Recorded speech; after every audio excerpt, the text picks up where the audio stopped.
Apresentação: professor Gilberto Correia e Miquelin Feitosa. No ar, Jornal da PUG Cindy.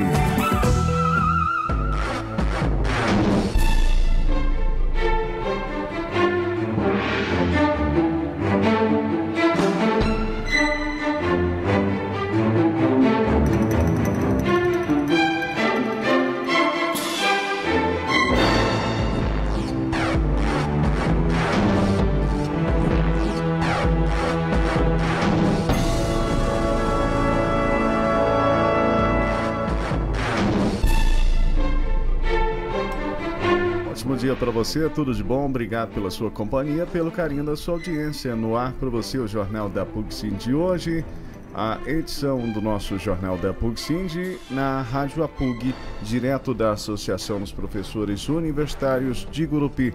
Desejando a você uma ótima manhã e um bom dia. Nós vamos aos principais destaques da sua manhã, os principais destaques e as notícias da sua manhã, direto da sua sessão sindical.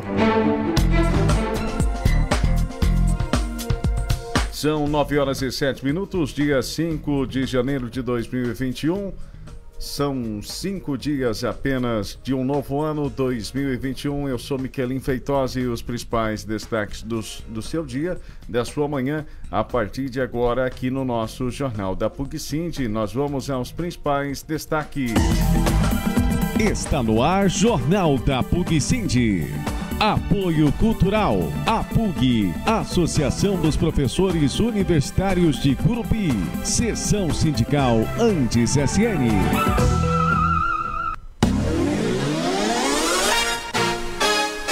Principais destaques do seu dia para você ficar muito bem informado.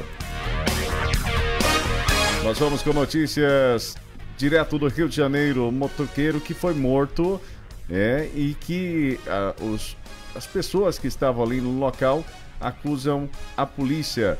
Isso aconteceu na Cidade de Deus, no Rio de Janeiro, com informações da Cristiane Ribeiro. Um motociclista morador da Cidade de Deus, na zona oeste do Rio de Janeiro, foi assassinado com um tiro de fuzil próximo a uma das entradas da favela na manhã desta segunda-feira.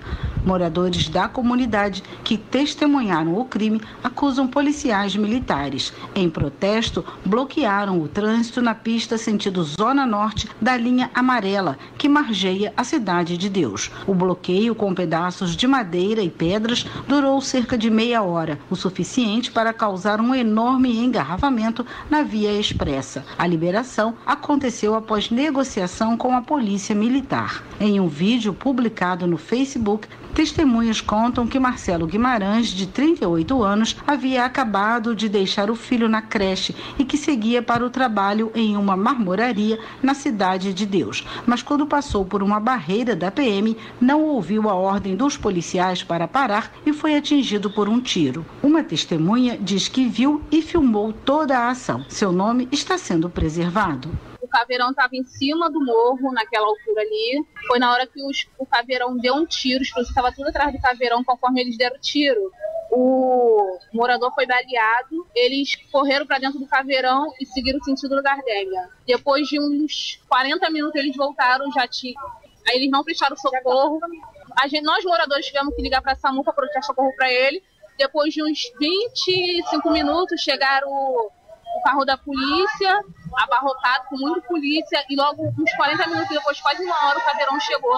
Não prestaram socorro. Nós, moradores, que tivemos que ligar para a SAMU para poder socorrer ele, mas infelizmente ele veio a óbito. Em nota, a Polícia Militar diz que equipes do Batalhão de Jacarepaguá, que reforçam o policiamento nas imediações da comunidade Cidade de Deus, foram atacadas por disparos de arma de fogo realizados por criminosos de dentro da comunidade. Os policiais reagiram e, no momento da ação, um motociclista que passava pelo local foi atingido e não resistiu ao ferimento. A nota diz ainda que um inquérito da Polícia Militar vai apurar as circunstâncias do fato. A Delegacia de Homicídios da capital também investiga o caso. Da Rádio Nacional no Rio de Janeiro, Cristiane Ribeiro. Tudo bem, obrigado, Cristiane Ribeiro. Ótimo dia para você, curtindo o Jornal da PUG-Sind, direto da Rádio APUG, para você ligado em Gurupi, na capital da Amizade, no estado do Tocantins, no Brasil e no mundo, através das redes sociais, Facebook, aplicativo no Google Play, a PUG-Sind, no Rádiosnet, também com informações para você da sua sessão sindical. Nós vamos fazendo o giro de informações para você que está ligado conosco nessa boa manhã. O nosso muito obrigado pela sua sintonia, pelo carinho da sua audiência, você que está nos acompanhando e ligado conosco no Jornal da PUG-Sind. Concurso da PM abre inscrições nesta segunda-feira, dia 4. As inscrições para o concurso público da Polícia Militar do Tocantins se abriram nesta segunda-feira, dia 4. A taxa de custo é de R$ 80. O certame oferta 1.000 vagas e salário inicial de 3.300.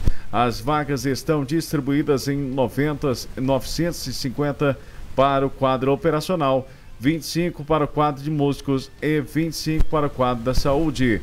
A banca organizadora é o SEBRASP, Centro Brasileiro de Pesquisa em Avaliação e Seleção e de Promoção de Eventos.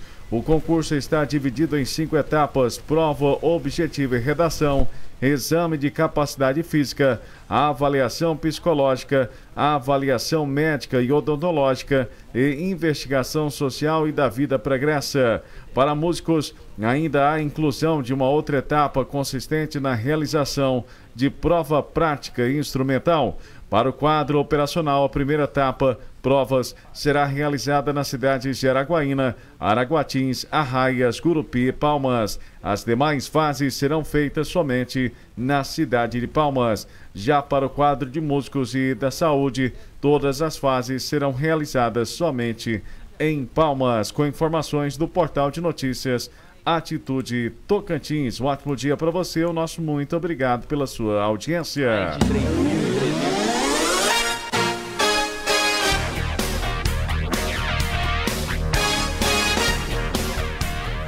Mortes em rodovias federais no Rio de Janeiro cai 50% no feriado de Ano Novo. Mas aqui na região essas não diminuíram, né? Nós tivemos muitos casos de acidente. Foram 4 em menos de 2 semanas antes do Natal e do Ano Novo. Mas nós vamos com informações da IBC Serviços Rádio Agência Nacional, trazendo as informações dos acidentes nas rodovias federais, inclusive também lá no Rio de Janeiro.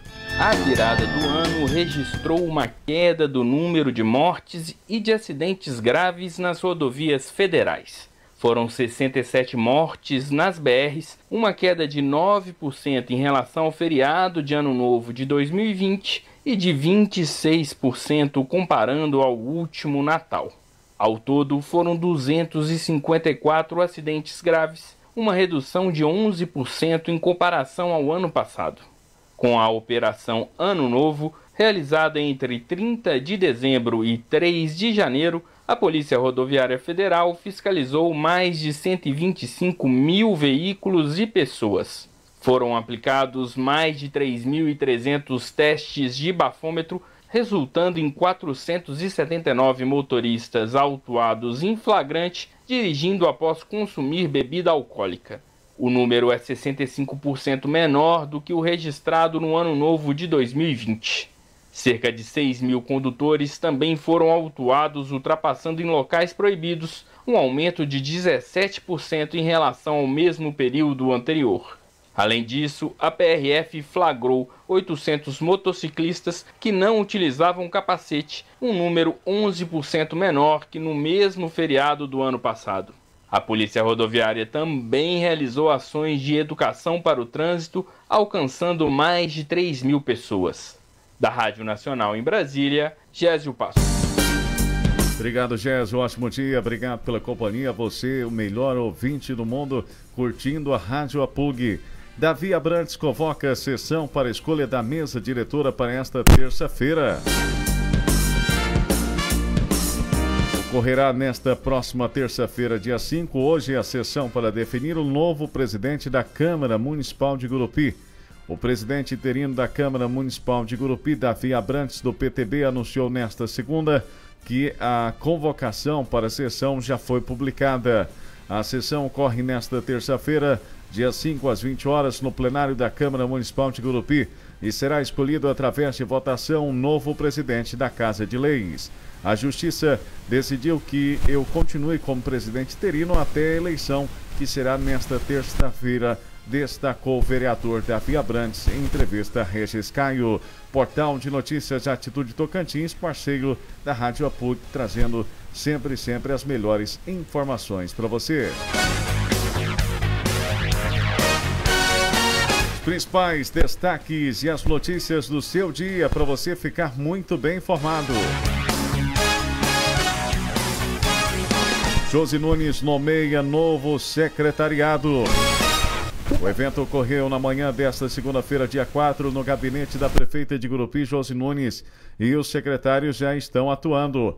Na oportunidade, Josi Nunes falou da satisfação de trabalhar com uma equipe técnica e que farão um bom desempenho na atual gestão municipal. Vocês foram escolhidos porque são preparados e tenho a certeza que desempenharão um grande trabalho, disse a prefeita.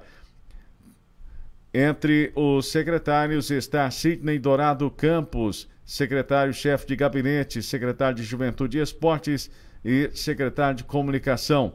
Sidney Dourado Campos é bacharel em Ciências Contábeis pela UFT, pós-graduando em Gestão Pública. Durante 12 anos foi assessor parlamentar da então deputada estadual Josi Nunes na Assembleia Legislativa do Tocantins. Por 2 anos foi diretor do Departamento Médico da Assembleia Legislativa. Durante os 4 anos de mandato da deputada federal de Josi Nunes, foi o chefe de escritório de representação política no Tocantins. Entre os nomes dos secretários estão Selma Mendonça Milhomem Jardim, como procuradora-geral do município, Vilma Alves de Souza na Controladoria-Geral do município, Gleidson Pereira Nato, secretário de Trabalho, Assistência Social e Proteção à Mulher, e secretário do Idoso, Latis Sakai, secretário de Ciência, Tecnologia e Inovação, secretário de Cultura e Turismo, Amanda Pereira Costa como secretária de Educação, Valdeci Alves Rocha Júnior, secretário de Administração, Salustriano Lucas Marques Lemes, secretário de Planejamento e Finanças, Pedro Dias Corrêa da Silva, secretário de Desenvolvimento Econômico e Meio Ambiente, e Tiago Barros de Souza, secretário de Infraestrutura. Esses são alguns nomes, entre eles também tem a Cristiane Rodrigues de Paula Marques como secretária interina da Saúde, David Henrique Garcia como presidente da Agência Gurupiense de Desenvolvimento AGD, Tiago Pineiro Miranda como presidente da Fundação NIRG. Esse é professor Tiago Pineiro Miranda, é advogado com atuação na área de Direito Público, é sócio fundador do escritório Hélio Miranda e Filhos Advocacia, é graduado em Direito pelo Centro Universitário de Brasília, possui especialização em Direito Constitucional, Ciências Políticas, Estudo de Política e Estratégia, Direito Eleitoral, Direito Civil e Processo Civil. É mestrando pela Universidade Católica de Brasília e doutorando pela Universidade Museu Social Argentino Argentina. Atuou como docente em graduação e pós-graduação, exerceu a função de assessor jurídico de procurador de justiça no Ministério Público do Tocantins, com atuação em segunda instância, e assessor jurídico do Corregedor-Geral de Justiça do Ministério Público do Tocantins. Entre eles também está o nome de Sargento Genilson como presidente da Agência Municipal de Trânsito e Transporte, AMTT. Carita Carneiro Pereira Escota como presidente do Instituto de Assistência dos Servidores de Gurupi Pasgu e presidente do Gurupi Prev. Esses são alguns dos nomes que foram nomeados pela prefeita Josi Nunes como novo secretariado em Gurupi, que possam trabalhar rapidamente, começar a trabalhar para o desenvolvimento e também a continuidade de vários trabalhos a serem realizados e outros que precisam ser feitos com urgência na cidade de Gurupi. Ótimo dia para você, obrigado pela sua companhia, pelo carinho da sua audiência. No ar, o Jornal da PUG-Sind.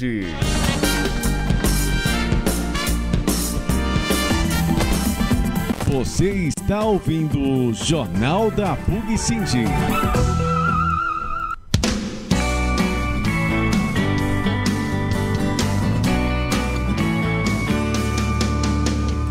Os principais destaques da sua manhã, direto do estúdio da Rádio APUG, na Associação dos Professores Universitários de Gurupi. Desejando a você uma ótima manhã. O nosso muito obrigado pela sua sintonia, pelo carinho a todos aqueles que nos acompanham nesta boa manhã. Nosso muito obrigado. Nós vamos com mais informações para você que está nos assistindo através do Facebook, com informações do Gésio Passos, as vítimas da cabeça d'água em Minas Gerais.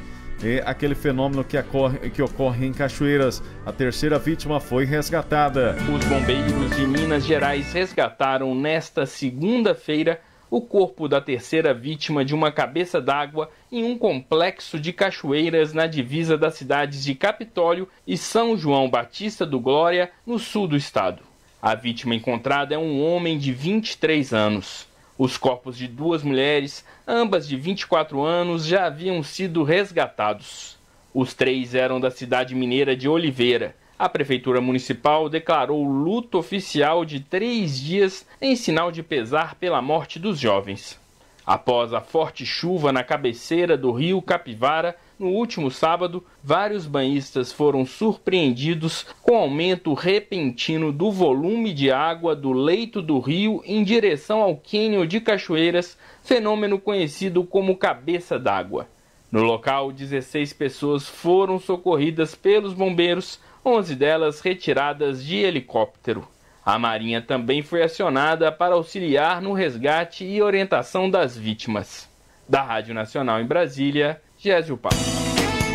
Obrigado, Gésio. Ótimo dia para você. Obrigado pela sua companhia, pelo carinho da sua audiência. A todos aqueles que nos ouvem através do aplicativo Radiosnet, do aplicativo APUG Sind no Google Play. Você pode baixar e ter na palma da sua mão tanto o aplicativo Radiosnet no seu celular iOS, quanto o aplicativo do Google Play, APUG Sind, ou através da página do Facebook, conferir o nosso programa.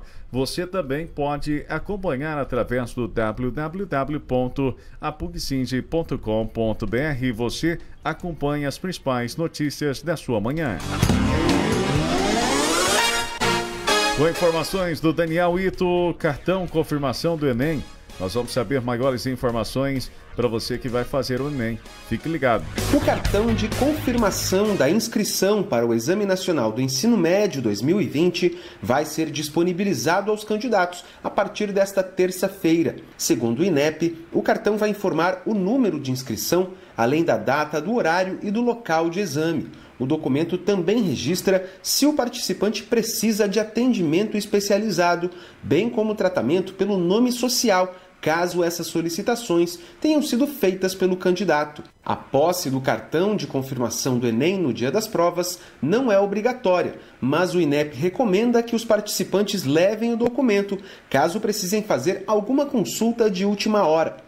Este ano, mais de 5.700.000 pessoas se inscreveram para o Enem. As provas vão ser aplicadas nos dias 17 e 24 de janeiro, na versão impressa, e nos dias 31 de janeiro e 7 de fevereiro, na versão digital. Para mais informações sobre o exame deste ano, o INEP disponibiliza 2 canais de atendimento, o site do Enem e o aplicativo disponível para Android e iOS. Da Rádio Nacional em Brasília, Daniel Ito. Obrigado, Daniel. Ótimo dia. Obrigado pela sua companhia, pelo carinho da sua audiência. Você que está chegando agora ao Jornal da APUG Sind.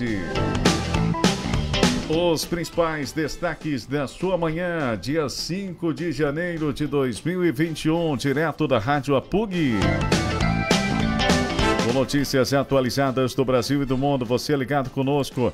Tem informações do portal de notícias Atitude Tocantins, a tabela e o regulamento do Campeonato Tocantinense de Futebol 2021 foi divulgada.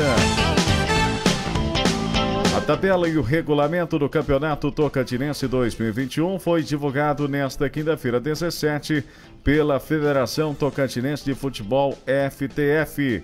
A competição está prevista para começar no dia 21 de fevereiro. A edição 2020 será definida no fim de janeiro e início de fevereiro. 8 equipes estão na disputa da edição 2021. Capital, Tocantins e Miracema, Palmas, Araguacema, Nova Conquista, Tocantinópolis, Gurupi e Interporto.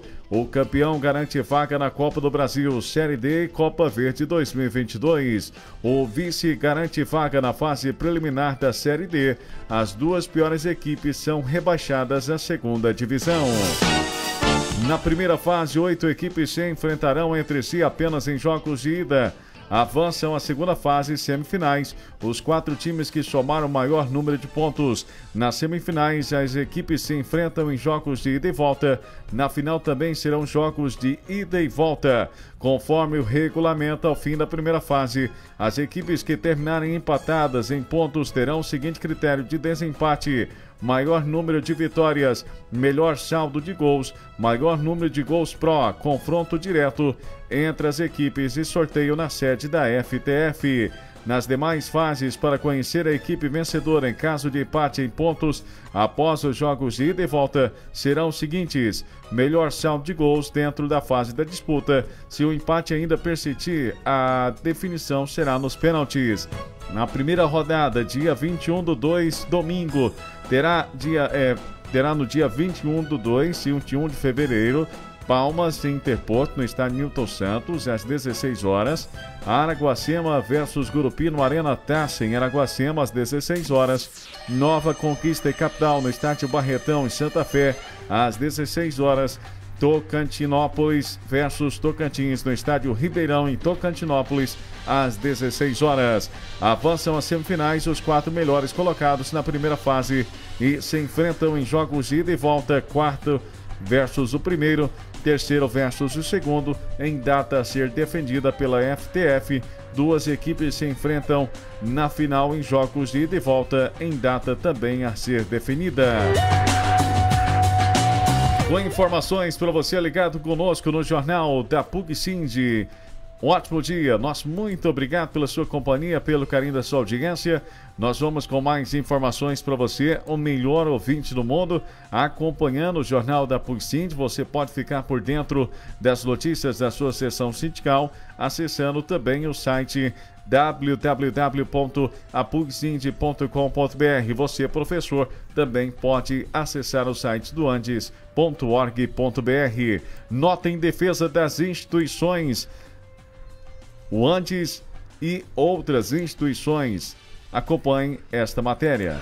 Na quarta-feira, dia 16 de dezembro, entidades sindicais de educação, entre elas o Andes SN e estudantis, realizaram a plenária nacional em defesa da educação pública. Durante a reunião virtual, os presentes debateram os cortes orçamentários propostos pelo atual governo para o ano de 2021. Os ataques à autonomia e democracia das universidades, institutos federais e Cefetes, e ainda a necessidade de mobilização para que o retorno das aulas presenciais aconteça somente após a vacinação para todos e todas. Ao final da plenária foi lançado um manifesto alertando a sociedade sobre a atual conjuntura e com diretrizes comuns para se reivindicar como a luta pela recomposição do orçamento das universidades públicas e pela revogação da emenda constitucional EC 95/2016. A defesa da autonomia e democracia nas instituições públicas de ensino e pela posse dos reitores e reitoras escolhidas nas instituições de ensino e ainda por um retorno presencial das atividades nas instituições de ensino seguro após a vacinação. Além do Andes SN, assinam o manifesto Sinacef, FASUBRA, UBS, FENET, UNE e ANPG. O manifesto você pode conferir acessando a página do Andes, Sindicato Nacional andes.org.br. Muito bem, tá aí informações do Andes para você acompanhando a nossa programação. Um ótimo dia para você, obrigado pela sua companhia, pelo carinho da sua audiência. Em nome da PUC-Sind, do professor Gilberto Correia, presidente da Associação dos Professores Universitários de Gurupi, nós desejamos a todos os nossos professores, a todos os sindicalizados ou não, da Universidade de Gurupi, UNIRC, um bom dia todo especial. Direto da Rádio APUG, Associação dos Professores Universitários de Gurupi, a Rádio APUG veículo de comunicação sindical da PUC-Sind. Nós trazemos os principais destaques do Jornal da PUC-Sind. Eu sou Miquelin Feitosa e nós continuamos aqui até às 10 da manhã com informações para você. De 9 às 10 da manhã, todos os dias, as melhores informações direto do Jornal da PUC-Sind, com a apresentação minha, Miquelin Feitosa, e professor Gilberto Correia. Nós vamos até o Piauí falar com a Renata Martins. As chuvas em Teresina têm castigado muitas pessoas e também a falta de energia elétrica. Nós vamos ter mais informações, saber como anda a situação por lá. Moradores de Teresina, no Piauí, passaram os 3 primeiros dias do ano sem luz.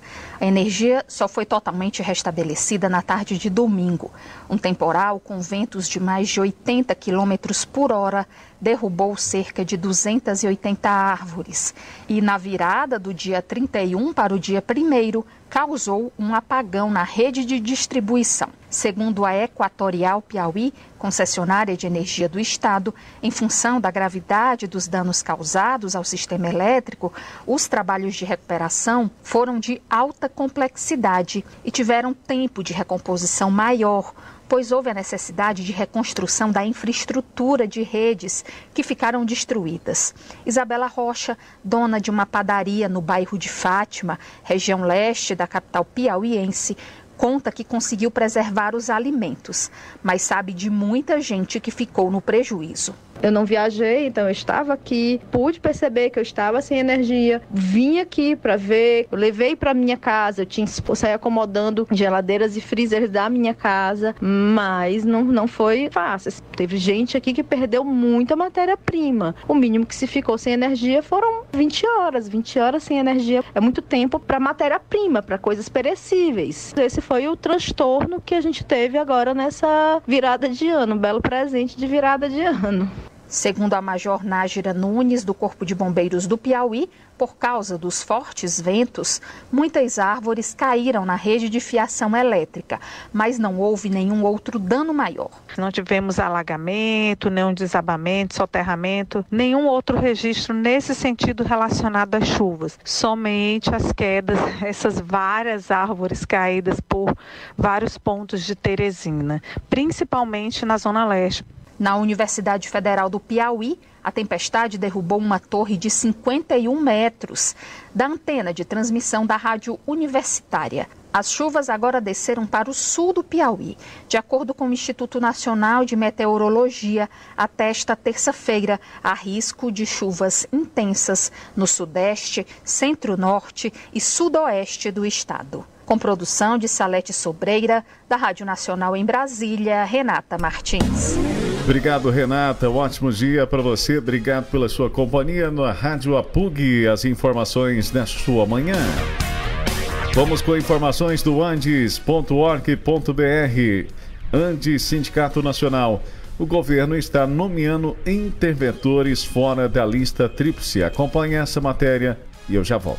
Cerca de 20 instituições federais de ensino entre universidades, institutos e centros federais estão sob intervenção no país. O presidente da República, Jair Bolsonaro, por meio do Ministério da Educação, MEC, tem indicado desde o ano passado interventores para as reitorias das instituições, seja pela indicação de nomes que não estavam em primeiro na lista tríplice ou pela indicação de nomes que não participaram do processo de escolha das instituições. O último ato antidemocrático ocorreu na quinta-feira, dia 10 de dezembro, na Universidade Federal de Itajuba, Unifei, de Minas Gerais, em que o governo indicou o segundo colocado na votação realizada entre estudantes, docentes e técnicos da universidade. No mesmo dia, o ministro Edson Fachin do Supremo Tribunal Federal, STF, deferiu liminar para determinar que, ao nomear reitores, o presidente da República deve respeitar a lista tríplice organizada pelo colegiado máximo das universidades federais, conforme estabelecido em lei. A decisão cautelar foi tomada no curso de uma arguição de descumprimento de preceito fundamental, a DPF 759, ajuizada pelo Conselho Federal da Ordem dos Advogados do Brasil, OAB. A decisão não tem efeito retroativo sobre as nomeações já ocorridas. Segundo o relator, a escolha dos reitores das universidades públicas federais, de acordo com a reforma universitária Sanitária. Lei 5.540/1968 define um regime de discricionalidade mitigada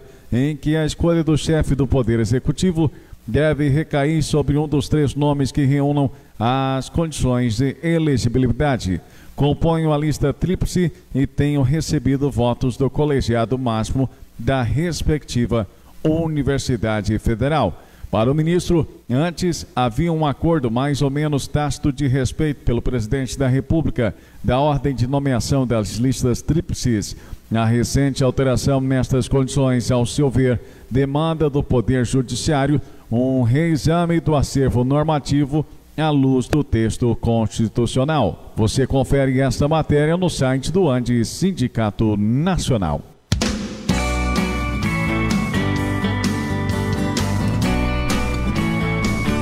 Tudo bem, para ter mais informações, acesse www.apucsind.com.br. Nós vamos com mais informações, desta vez da IBC Serviços, mas a Anvisa quer mais informações para liberar a vacina fabricada na Índia. A vacina é fabricada pela AstraZeneca e Oxford, e a Fiocruz quer importar doses deste imunizante. Mas para isso, a Anvisa, a Agência Nacional de Vigilância Sanitária, quer mais informações para liberar essa vacina que é fabricada na Índia, para saber se ela tem a mesma eficácia que a vacina produzida lá no Reino Unido pela AstraZeneca, pela Oxford. Nós vamos ter mais informações agora aqui no Jornal da PUC-Sind para você ligado conosco. Um ótimo dia, obrigado pela sua companhia, pelo carinho da sua audiência. A Anvisa, Agência Nacional de Vigilância Sanitária, reforçou nesta segunda-feira que precisa de mais informações para autorizar o uso emergencial da vacina contra a Covid-19 que está sendo fabricada na Índia. O pedido de mais informações sobre o produto foi feito pela Anvisa à Fundação Oswaldo Cruz em uma nova reunião técnica realizada nesta segunda-feira. No Brasil, a Fiocruz é a responsável por fabricar a vacina da Oxford e AstraZeneca, desenvolvida no Reino Unido. Mas a previsão é que as primeiras doses fabricadas aqui no país só fiquem prontas em fevereiro. Por isso, a própria fundação havia pedido à Anvisa que importasse 2 milhões de doses dessa vacina, produzida na Índia, em caráter excepcional. A agência autorizou a importação no último dia 31 de dezembro, mas para autorizar o uso do imunizante no país, ela quer saber se a versão fabricada na Índia é semelhante à que é fabricada no Reino Unido e também se os materiais utilizados são os mesmos. Na reunião desta segunda-feira com a Anvisa, os representantes da Fiocruz apresentaram os dados que já eram de seu conhecimento. A fundação emitiu uma nota após o encontro, dizendo que está empenhada para que essas informações solicitadas pela Anvisa sejam reunidas e apresentadas com a maior brevidade possível.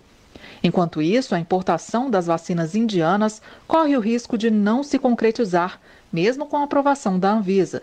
Isso porque o governo da Índia pode negar a venda do produto ao Brasil. Nesse domingo, Adar Poonawala, presidente do Instituto Serum, que fabrica a vacina no país asiático, afirmou que o governo indiano deve barrar a exportação do imunizante até que a população mais vulnerável do país esteja vacinada. Segundo ele, isso pode atrasar em até 2 meses a exportação para outros países, inclusive para o Brasil.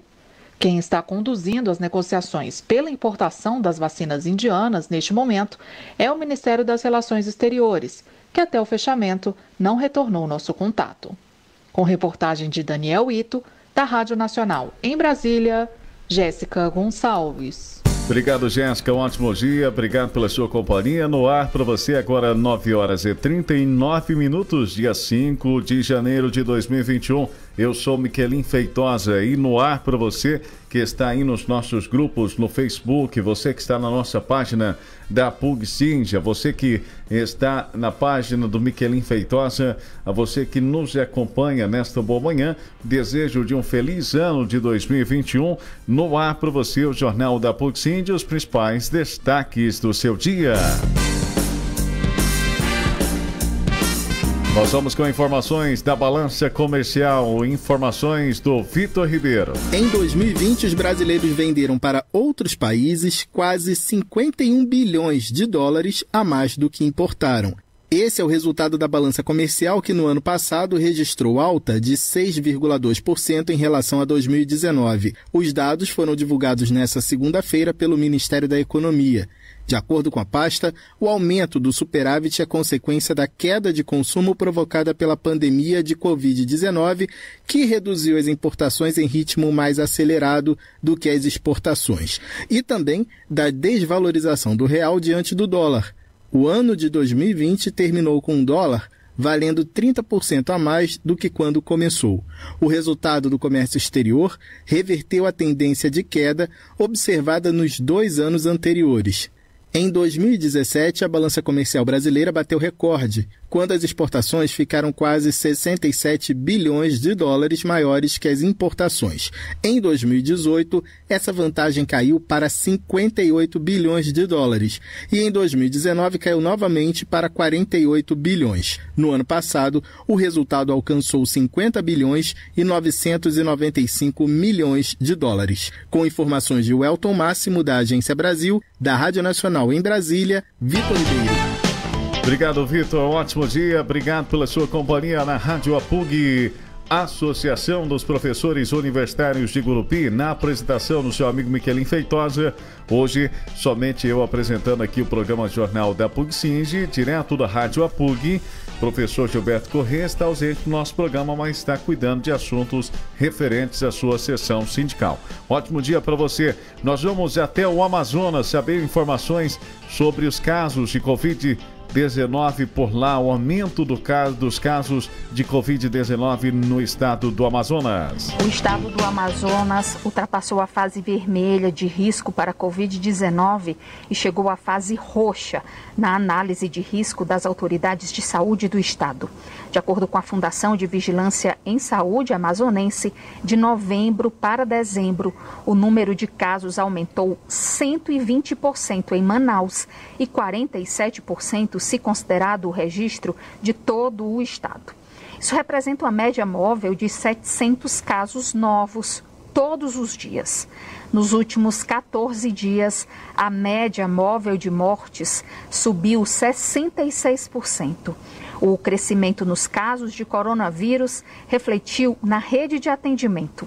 Segundo a Secretaria de Saúde do Amazonas, o número de internações diárias por Covid-19 nos hospitais de Manaus já é o maior desde o início da pandemia. No domingo, 159 pessoas foram hospitalizadas. É o recorde de internação em um dia, superando os picos do final de abril e início de maio, quando chegaram a ocorrer 105 internações em um dia.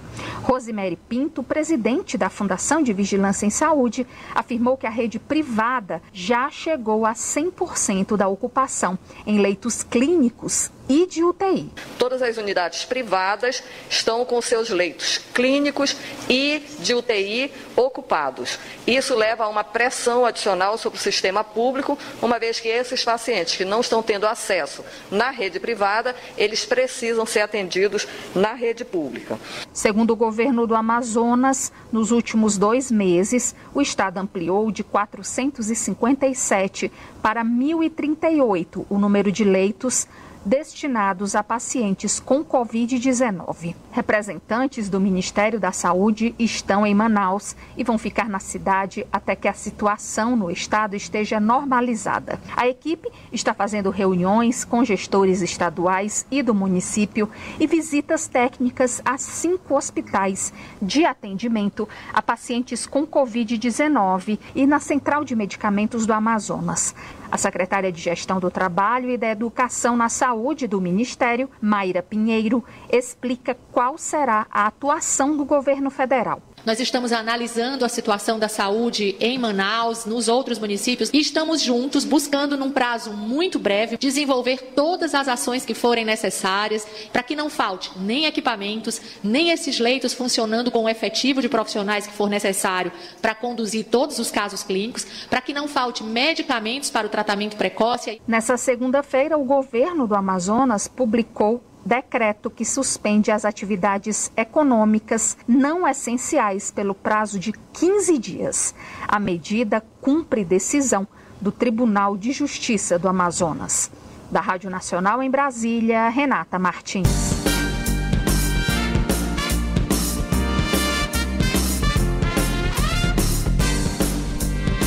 Bem, um ótimo dia para você, obrigado pela sua companhia, pelo carinho da sua audiência. Nós voltamos a falar da fatalidade do acidente que aconteceu no último sábado, onde o deputado Célio Moura e seu irmão o deputado Célio Moura ficou ferido após um acidente próximo ao posto da PRF, da BR-153 em Araguaína, e o irmão dele, o Marcilon Moura, acabou indo a óbito. Ele morreu em um acidente na BR-153, no norte do Tocantins, na noite do sábado, dia 2. O parlamentar também estava no veículo, ficou ferido, foi levado para o hospital de Araguaína, no norte do estado. A assessoria de comunicação de Célio Moura informou que ele quebrou um braço e não corre risco de morte. A batida foi perto da cidade de Araguaína, a cerca de 3 quilômetros de um posto da PRF na rodovia. O carro estaria sendo conduzido por Marcilon quando a batida aconteceu. A PRF informou que o carro em que eles estavam invadiu a contramão por motivo ainda desconhecido e atingiu um caminhão que vinha da direção contrária. Infelizmente, esta fatalidade aí com o deputado Célio Moura, com seu irmão, que acabou perdendo a vida. Falando em acidentes no Tocantins, no trecho da BR-153 entre Talismã e Aguernópolis, aumentou muito neste final de ano, e agora ainda no começo de ano é bom você ter o máximo de atenção possível. Se der sono, pare e descanse, mas não siga a viagem, pois pode correr um risco de acontecer algo bem pior. Então, se você parar, por mais que você possa estar atrasado para a sua viagem, um minuto a mais, um minuto a menos, vai fazer toda a diferença, gente. Ótimo dia para você, obrigado pela sua companhia, pelo carinho da sua audiência. As informações para você que nos acompanha aqui no Jornal da PUC-Sind, as informações para você ligado no Jornal da PUC-Sind de hoje.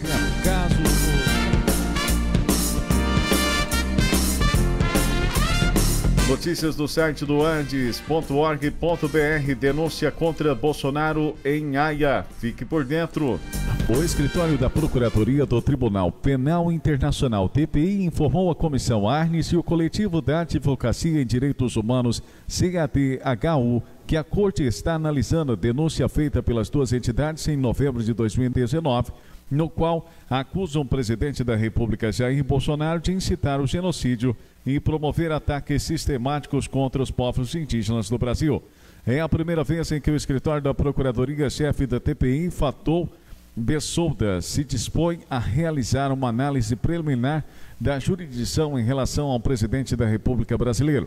Nessa fase, será analisada a adequação dos graves crimes informados à jurisdição do Tribunal Penal Internacional e, na sequência, poderá ser aberto o inquérito oficial. O documento informa que o escritório da Procuradoria-Chefe do TPI vai analisar os fatos o mais rápido possível, mas que a conclusão pode levar algum tempo. Caso os fatos se confirmem, Bolsonaro pode ter um julgamento e ser condenado por crimes previstos no Estatuto de Roma. Entre as penas previstas no Estatuto do TPI está até 30 anos de prisão e até prisão perpétua em casos extremos. Também são possíveis sanções como multa e perda de bens. A matéria completa está no site andes.org.br.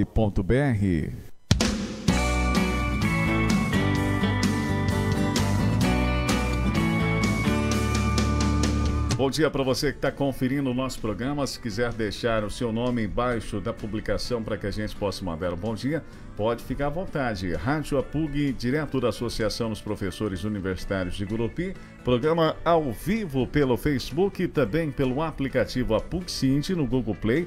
É só baixar o nosso aplicativo da APUG-Sind no Google Play. Você pode baixar também o aplicativo Radiosnet, ter na palma da sua mão a nossa programação. Você pode acessar www.apugsind.com.br.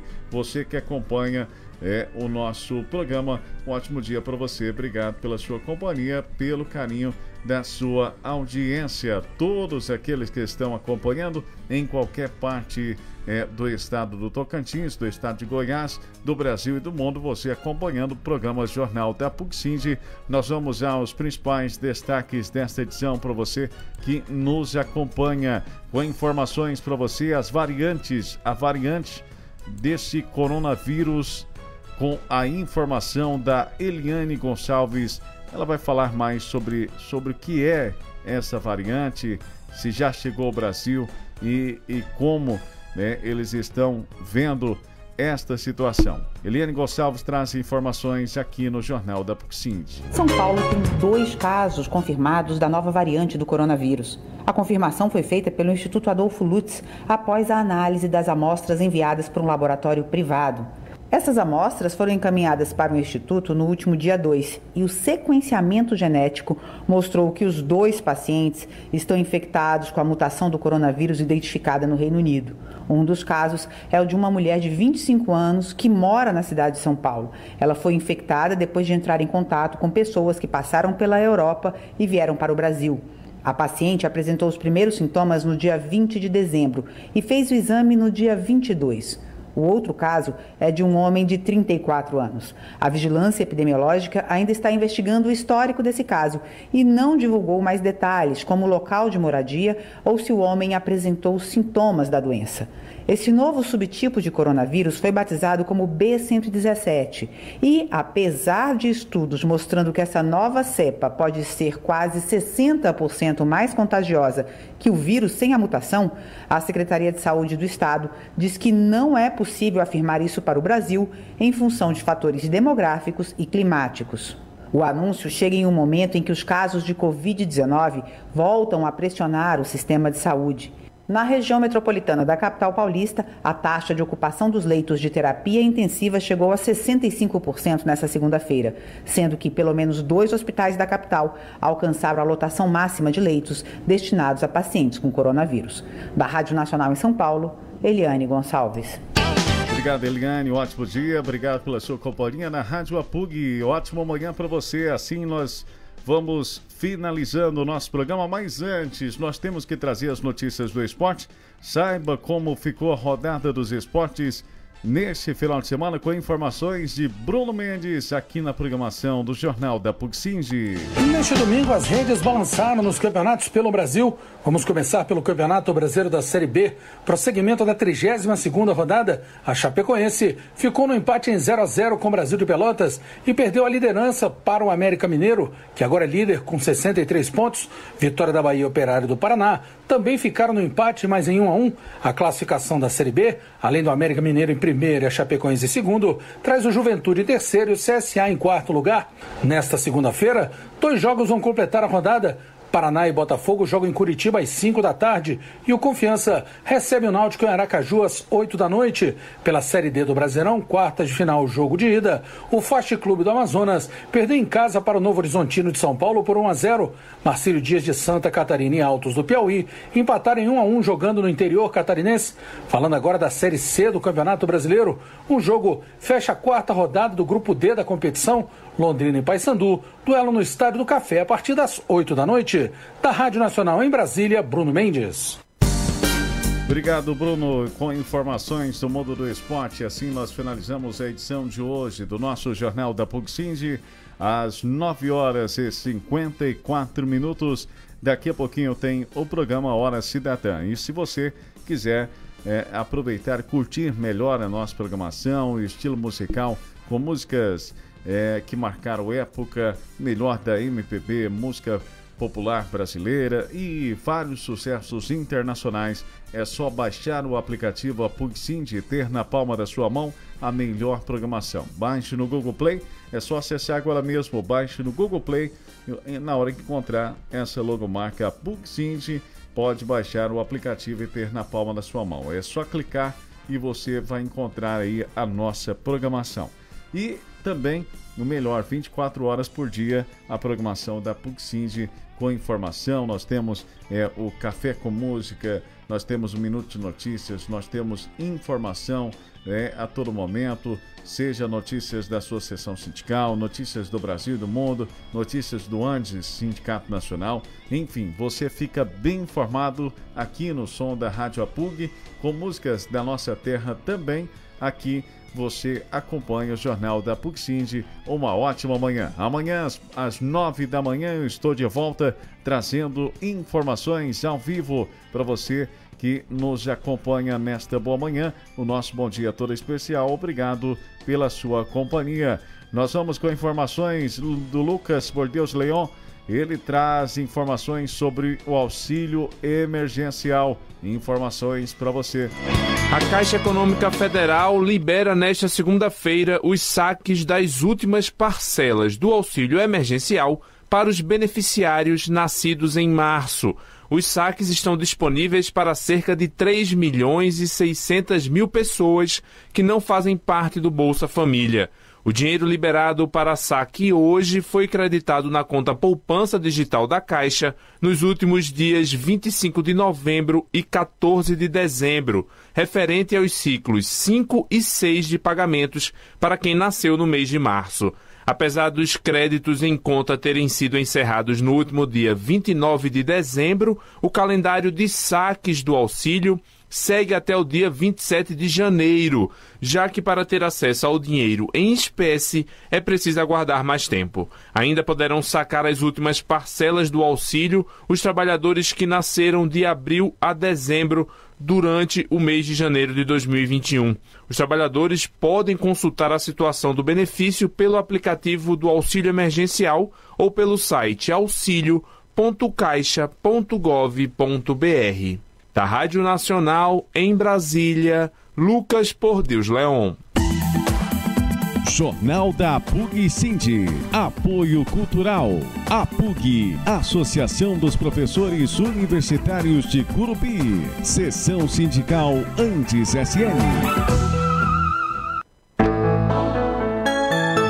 Caros colegas professores da PUC-Sind, é na experiência de nossas lutas e de nossa história que prosseguimos todos os dias na defesa de uma sociedade mais justa para todos os professores e professoras. Ainda que estejamos em tempos anormais, com pandemia e tudo mais, o ano de 2020 foi marcado por intensos debates para que a universidade não se submeta à lógica produtiva e mercantil. Estamos vivenciando a profunda desestruturação, a precarização da carreira, a intensificação do trabalho, mas não deixamos de lutar. Nesse sentido, 2020 foi marcado por importantes passos para essa construção. Instruídos pela realidade de nossos locais de trabalho, avançamos na compreensão e conscientização de que precisamos estar alertas e vigilantes face à mercantilização dos nossos direitos sociais e da vida, que avança em nível nacional e na nossa instituição. Que 2021 não seja apenas um mero virar de páginas ou de calendário em nossas vidas.